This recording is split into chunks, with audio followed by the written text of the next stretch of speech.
Welcome back to Amplifying Our Voices. I'm your host, Patty Hayak. Thank you for tuning in. Today's guest is a dear friend of mine who truly inspires me.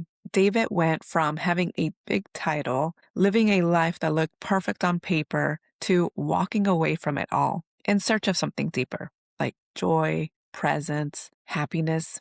In this conversation, he shares how burnout and travel reshaped his identity, his values, and the definition of happiness. We talk about mental health, starting over, finding community, and building a life that truly feels good on the inside. I'm so excited for you to hear his story. With that, let's dive in.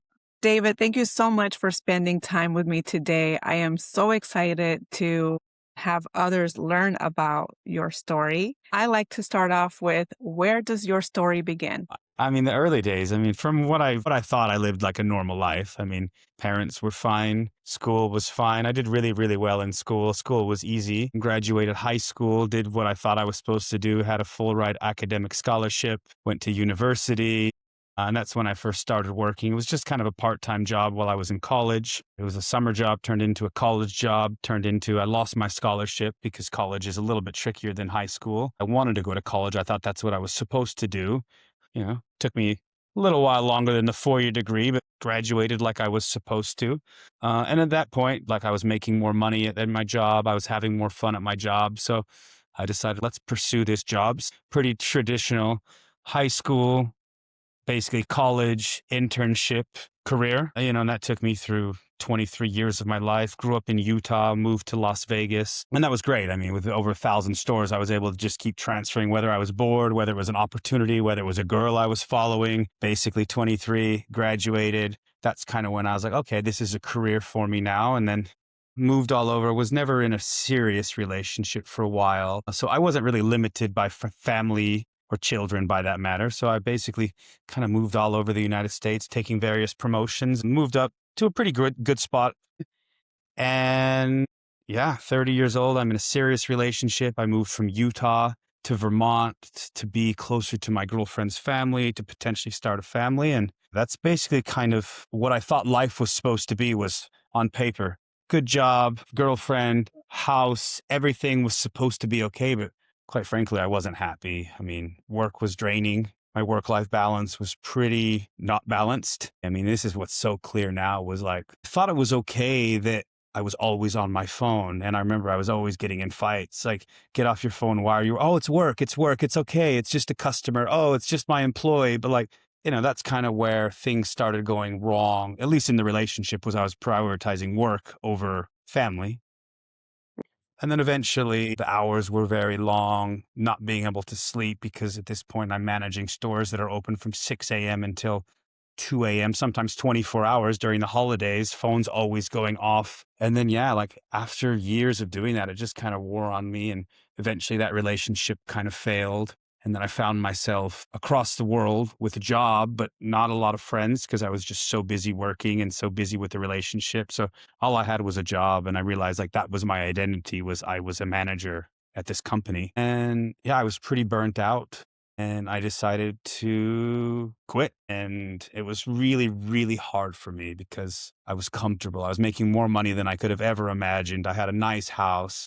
Again, on paper, it was what people dreamed of, but I was in such a bad spot. I didn't really know it then. Looking back, it was Mhm. very clear, but I was nervous. Like, yeah, I ended up quitting, walked away from that, sold my house. And initially, I always had dreams to travel. When I was a kid, I lived in Mexico for a while, and it kind of opened my eyes to different cultures, different countries, different people, life just outside of America.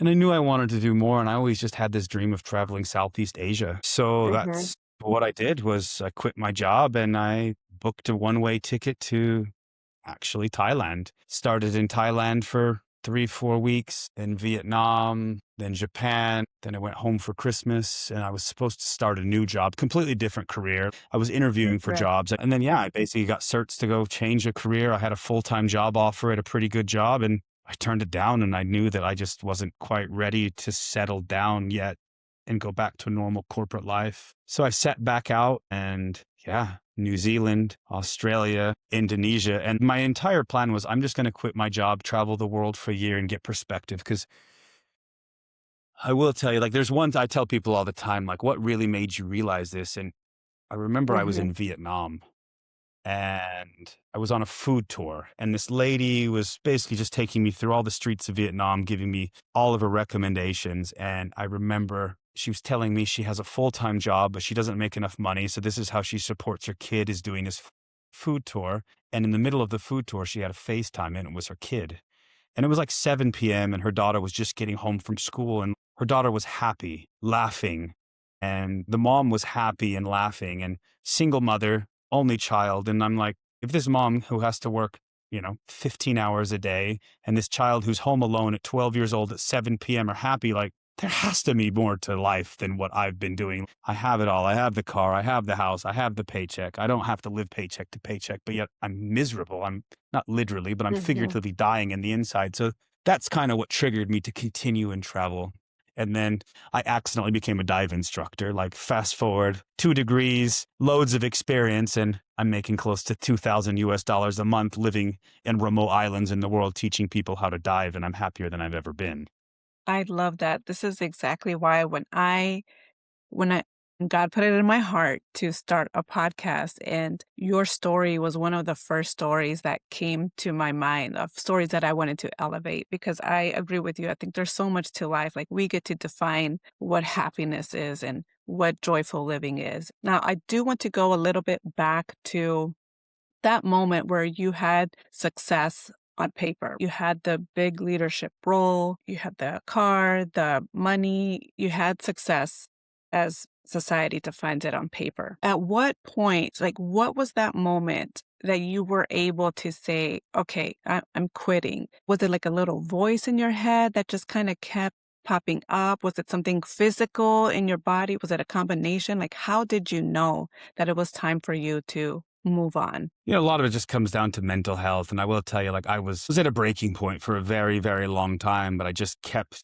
going through and hoping it would get better, but not doing the work. And eventually I actually ended up finding a really, really good therapist. And I was chatting her about my failing relationship, about my job that's draining me, and her advice, which it's taken a lot of time. And even today, I'm so much more clear. And this has been 5 years at this point, but you can always go back. You can walk away from a job. You can walk away from a relationship. This is something I've gotten very clear of. And I've tried to get clear, but are you in love with the job or the idea of what the job can provide for you as far as income, stability, safety? And are you in love with this person, or are you in love with what this person can provide to you? And, I'll speak more about the job, but like, you can find a job that can give you an income, that can give you flexibility. It may not be the exact job. I think for me, I was so caught up with, oh my God, like, I can't walk away. I'll never find anything like this. But again, I just, on the inside, I was just so unhappy that once I realized, like, all I had was my job and my house, but I had no friends because I kept moving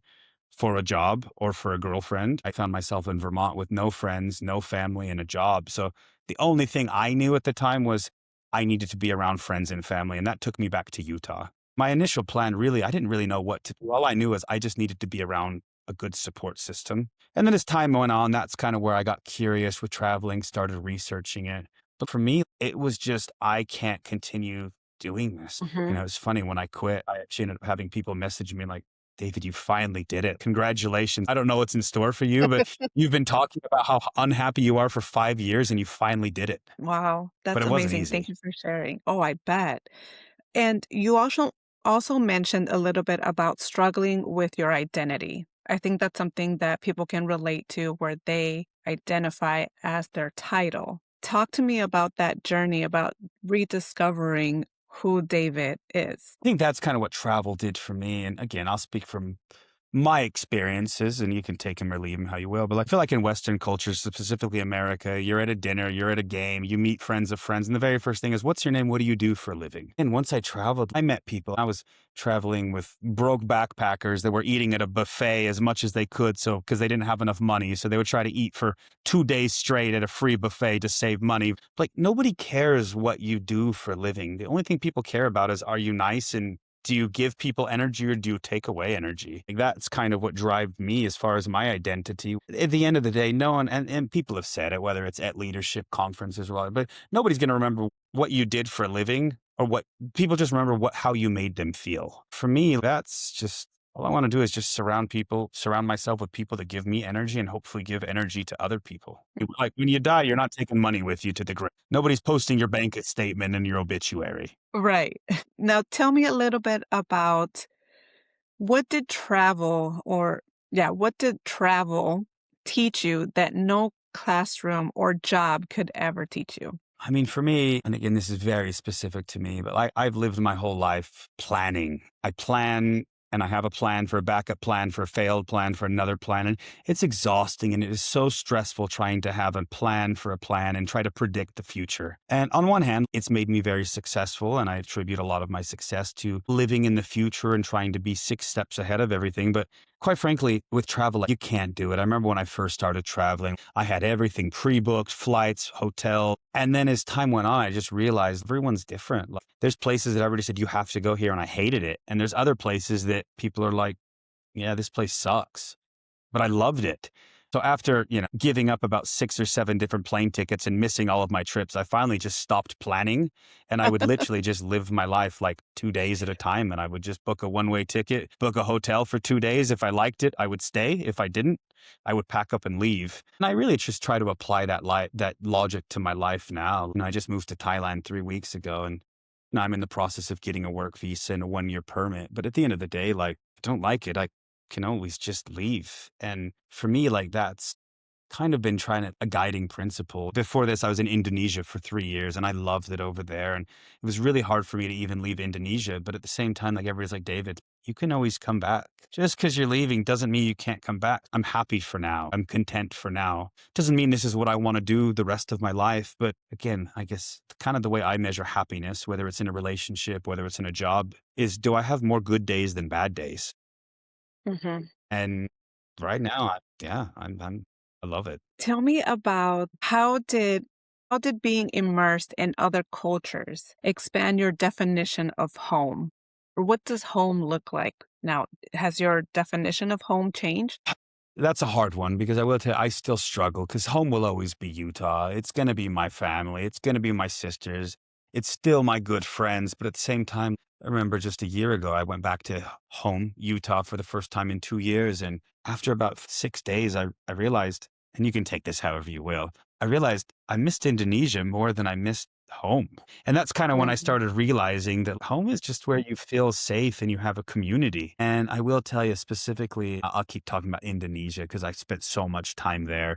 It doesn't matter who you are, where you come from. Everybody's so willing to help each other. There's no hierarchy, whether you're above someone, below someone. The amount of people that I've just randomly met and they invite me to their house and it's just an incredible dinner and there's no phones. Everybody's sharing food. Everybody's sharing stories. Like, there's no tables. We're literally sitting on the floor on a table mat, eating with our hands, but it's just such a good bonding experience. It feels good. It's just being around people and just sharing stories and moments. And again, just being present in the moment because I've struggled with it again, even during this podcast. Like I'm having a conversation with you, but my brain's thinking of what do I need to do the rest of the night? What's my, is my phone going off for tomorrow? What do I need to get done? So it's just been an ongoing problem with me. But again, and I don't know how much of it's a Western thing versus a me thing, living on this side of the world, it's just eating around friends and family. And again, I'm perfectly fine going out to dinner by myself 2, 3 times a week. I'll just meet up with some friends.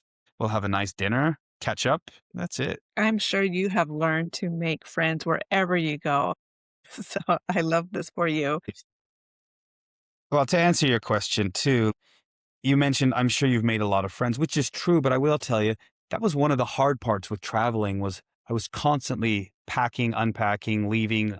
Basically, you're just in a place for 3 to 7, 3 to 2 weeks. So by the time you finally meet someone, it's time to leave or they're leaving. So it was actually really hard. And that's kind of what actually kind of drew me to diving was I had never dived before. And I came across Indonesia, very specific little island called Gili Trawangan. And it's a diving island. I walked into a dive shop and to be honest, I just booked to stay there, but my plan was to never dive. And I just was hanging out with some people and we started chatting. I ended up booking a dive course because I love nature. I love outdoors. One course turned into another course. And I just remember I was chatting with, and these guys are amazing. Maybe they'll listen to it. I'll send them the note. But like Alex and Josh, like I remember I was just chatting with them one day and I said, wow, this is so cool. I wish I could live here. And Alex is from Canada. Josh is from America. And they'd been living in Indonesia for 2 to 5 years, depending on who. And they said, well, why don't you? I said, I can't live here. And I know it's so difficult for people to just leave their country and come live in America and work legally. I'm not here to get into that at all. But what I do know is I'm framed by my own ignorance and by the way things work. It took some time, but they actually helped me. They taught me, hey, here's how tourist visas work. Here's how working visas work. And initially, I just had a long enough holiday visa to where I could live there for, I think it was like 6 months just as a tourist legally. And then during that time, I did a whole bunch of courses, started diving, did my first professional dive course. To be honest, I never really wanted to get back to work. My plan was just to retire. And I remember the dive shop owner basically just asked me, hey, Dave, you ever going to teach for me again? I don't really want to teach. I just want to dive by myself and with my friends. Then eventually I decided, you know what? I miss teaching. Like even in my old American job, what gave me energy was teaching people how to sell, teaching people how to process, just in general. I love teaching people. I guess just I could only stay out for so long. So I basically did my instructor, became a full-time diving teacher, and it was fun. I always tell people it was the best job in the world because at the end of the day, it still feels like I'm on holiday. I live on an island, teach people, I meet people from all over the world. I'm constantly learning new things about cultures. But at the same time, it fills that gap, the transient relationships as far as full-time travel. So it's the best of both worlds. I have my own community that lives on the island. I have my locals. I have the expats that are also teaching. But then I have the tourists that come and go that make things interesting. So it really was the best of both worlds. And you don't actually know this, Patty, but I came out to Thailand 3 weeks ago, and my plan was just to be a diving instructor. And 2 days into work, the dive shop owner pulled me aside and asked me/told me I should manage his dive shop. And I said, nah, I don't really want to manage. Like those managing days are done. I got enough problems myself. I don't want to deal with other people's problems. And I will tell you, like, this is where I'm very proud of what I've learned, but I basically sat down. I didn't give him a yes. I sat down, I wrote down pros, cons, and specifically what I need from a boundaries, because I've learned so many things about what I need in a job and specific start time, end time, not being on call. But I basically sat down with him and I said, here's my conditions on working. If you can meet them, I'll gladly be your manager. And he was more than happy to meet them. We changed up a few things, and now I actually manage and run a dive shop. I love that so much. Thank you for that. Okay, tell me a little bit. You talked a little bit about your previous leadership role. I want to know, what transferable skills do you use from your previous role into now managing the shop and being an instructor and all the things that you're doing? I mean, I think just the biggest thing is just customer service and just the ability to just make people, again, I always tell people don't buy products, people buy people. And that's all it is. Like, it's just being able to have a conversation, get to understand people. And I will tell you, like, working in diving is the easiest thing in the world because I truly believe in everything I do. Like, at the end of the day, me selling a diving course, diving changed my life. And I can't tell you how many people that I have met that I've taught, and I'll just kind of explain it and I won't bore you with the technicalities, but open water diver is the very first certification you can get in diving. And I've met so many of my students that were open water divers. And then fast forward a year later, they come back to visit me, they do their professional course, and then they're working as my coworkers. So like the fact that I get to sell people on a lifestyle and a dream that I'm living, like it's the easiest thing in the world to sell. So yeah, I mean, the transferable skills are just selling, obviously, and then just customer relationship, and then management, obviously the scheduling, the budgeting, it's all the same thing. Like the scope is easy, but for me, what gives me energy is meeting people.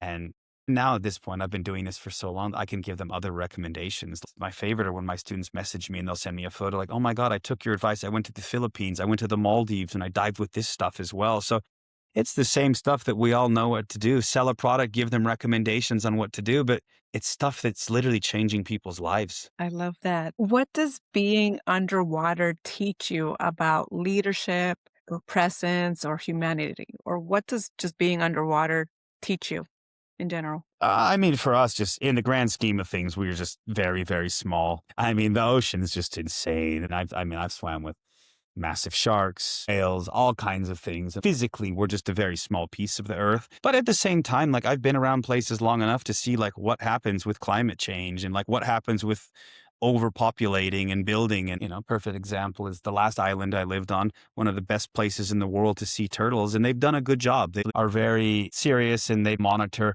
who's building on the land and how much land is available without having buildings, chairs, and whatnot. Because what these, I'll give you an example. Turtles need open sand to come up to the sand and lay their eggs so they can produce offspring, obviously. And they do a good job. Like, I can't tell you, it's the coolest thing watching mama turtles come onto the beach, lay eggs, and then 90 days later, you have over 100 to 300 little tiny baby turtles come down. And as an example of where, we have done a very good job of protecting Earth. But on the flip side, the island I'm living on now is called Koh Tao, which means Turtle Island. But unfortunately, there's no turtles anymore because what we've done here is we've overpopulated, we've overbuilt. And now as a result, these turtles can't come to this island anymore and lay their eggs. So now nobody sees turtles anymore here. So like that's a Oh, very big example is our actions really do have consequences. And again, you can take it for how you want to, as far as it can one person make a big difference. But I will tell you, you've heard about straws, you've heard about plastic bottles, you've heard about bottle caps. But I'll tell you, I've done enough beach cleanups to know bottle caps, cigarette butts, and plastic bottles absolutely cause a massive problem. thank you for that reminder because it is our job to take care of this earth. And I also love that you mentioned that we are just a tiny piece. I love when I fly over the ocean, I just feel so tiny. I can only imagine what it must feel like diving and seeing the whole world that's underneath. So thank you for that. Yeah, of course. What would you say to someone who feels stuck? You're not alone. The amount of people that I've met, they're like, oh my God, I felt this exact same way. Everybody has their own journey. Everybody has their own story. I'll share my most recent story. I wasn't sure what I wanted to do. I was diving in Indonesia. I accidentally became a dive instructor. The plan was never to live there for 3 years, but I wasn't sure what I was going to do. I knew I needed to do something different, but I wasn't sure if it was keep diving, go back to America, spend time with family. And I was just kind of stuck and I couldn't make a decision. And then I had a friend just told me at the end of the day, America, Utah will always be there for you. Indonesia will always be there for you. And when it comes to your job, like there are some very good jobs that are irreplaceable, but the majority of the time, it's not the job, it's what the job provides. It's the coworkers, it's your boss, it's the money, it's the freedom, it's the flexibility. And when you actually slow things down, this whole idea of am I in love with the object or am I in love with the idea of the object? And when you really slow down, most of the time it's the idea of things, at least for me. So that was kind of what gave me this nudge to do this next chapter. And eventually that was the nudge of me quitting my job and becoming a dive instructor was just try it. If it doesn't work out, you'll always have you can always go back to it. Right. That's great. Thank you. Thank you for that reminder of take that leap, take that risk. You can always go back. What is something that you had to unlearn, or what is something that you had to let go of to make room for this new life?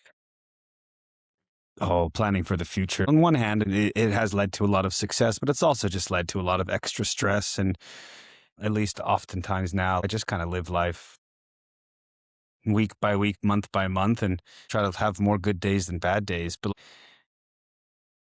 I guess if there's one thing I've really learned about living in Southeast Asia is not everybody, right? We do generalize. We shouldn't necessarily. Everybody deserves their own chance. But a lot of people just live in the moment. And I mean, they're not so worried about next week, next month. And even for me, like oftentimes I've sat there trying to plan 6 months out and I don't have the plan. All I can do is stress about it. But then all of a sudden, 2 months later, 3 months later, like, those decisions just get answered either way. So just try to enjoy the present moment instead of always constantly stressing about the future. Mhm. Easier said than And done. I'm still working on it. right. Exactly. What do you hope people take away from your story? I just think that try something different. Like you're never too young to travel. You're never too old to travel. That's the coolest thing is the amount of people I've met traveling, 18-year-olds, 70-year-olds. And oftentimes we get stuck in our own ways and we're worried way more about what other people think of us than what ourselves, and ultimately, you just need to be happy. And even for me, when I first started traveling, everybody thought I was going through a phase, midlife crisis, and now I don't think anybody thinks it's a phase. This is just my life. And again, I'm flexible and I'm open enough to know it could change. I may decide I want to go back to America, start a corporate job next month, next week. But at the end of the day, I'm okay with that. And that goes to the last question. Just enjoy the moment. That's beautiful. Thank you very much. You are the true definition of that you can transform your life at any age. And taking that risk and stepping into the unknown, I'm sure some of it must have been scary, and maybe it still is at times. But you are truly the definition of being present and, living one day at a time. And Yeah, no, I appreciate it. I will, I knew the David back then when you were struggling, and then I see the David now, and it's amazing to see your transformation. I've told you this many times, but happiness looks really good on you, and I love to see it. I love to keep up with your journey. No, I appreciate it. I mean, you've been a fan from day one, and it's amazing to connect to you and hear about you and your story. And now you're trying to reach out and give platform for others. And it's amazing. Like I always just tell people, like there's so many types. There's people that you'll enjoy for a couple days. There's people you'll enjoy for a season, and there's people that you'll enjoy the rest of your life. Here we are, almost 4 years later, and we still keep in touch. It's pretty incredible. Yes. Considering So yeah, considering we're 11 hours apart, we've gotten pretty well at figuring that out. thank you again, David. I really appreciate you spending some time with me today to share a little bit about your journey. Yeah, thank you. Thank you for tuning in. If you enjoyed this episode, please subscribe, follow, and share this with someone who might need it. Stay tuned for the next one.